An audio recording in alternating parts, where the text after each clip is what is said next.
ஒளி மனிதனுக்குள் பிறந்தது. ஆனால் அவன் அதை மறந்தான். தீ நாசம் செய்யாது, அது சுத்திகரிக்கும்.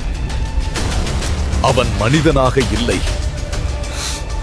தேவனின் ஒளி அவன் கண்களில் எரிகிறது.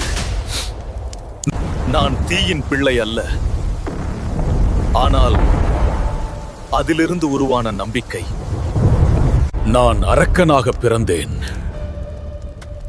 ஆனால் தேவனின் ஒளியில் முடிகிறேன்.